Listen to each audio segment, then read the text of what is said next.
Greetings, everyone. Greetings to my subscribers and greetings to future subscribers. I'm here today with a question, a very important question. And that question is, does God have a chosen people? Does God have a chosen people in this world? Does God that created every human being on earth, created everything on earth, have a favorite group, a group that God favors? Because if that is true, the reason I'm asking this question is because the Christians maintain that Israel, the Israelis, not the Israelites of the Bible, I maintain that if at all they were a chosen people, the Bible is referring to the Israelites of the Bible.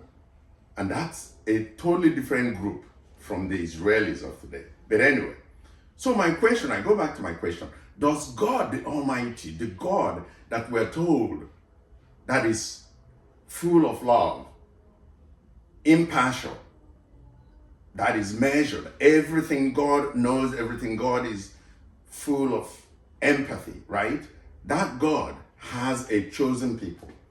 If that is true, if the Christians are true, are right, then it means that the God they are presenting to us is a partial God. The God they are presenting to us, if it is true that God made everybody and then have a chosen people, that God is partial.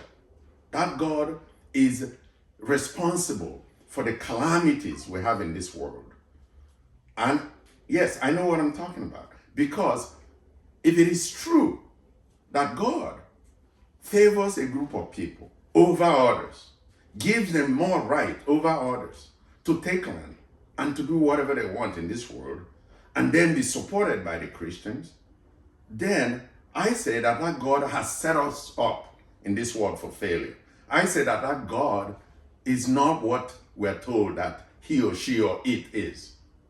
Because if you have children and then you tell your children that this particular child of mine I favor this child over you all, how would you feel? It sets up for some kind of bad blood between siblings. Now going back to the chosen people conundrum in this world. Now, according to the Christian Bible, according to the Bible, the Israelis maintain the Christians are the chosen people of God. And that is the reason that no matter what Israel does, they have unquestionable support, full support, unconditional support from Christians, from Christian nations, from European Christian nations, right? And in fact, Christians around the world, because they believe in this notion that the chosen people of God should be special, right? And they are given special treatment. This is not good. And I'm here to say that if really God is full of love and want us to succeed in this world, God cannot have a chosen people, because that does not augur well for humanity.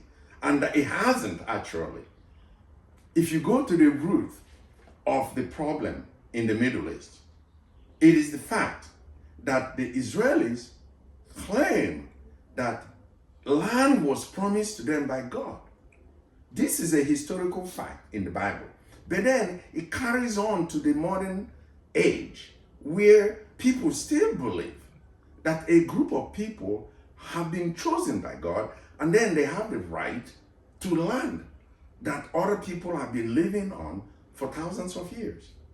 Now, I'm just asking this question so that we can really go to the root of things. If we really want to have peace in this world, is for us to look at each other as equals in the eye of God. Because if you start saying that some people are favored by God, then that God, I do not believe in that God. I believe that the God that created the universe, the God that created every human being on earth, cannot be partial. The God that created everything that exists is above human quarrel. And therefore, that's the God I believe. So when I keep saying that the God of the Bible or the God of the Christian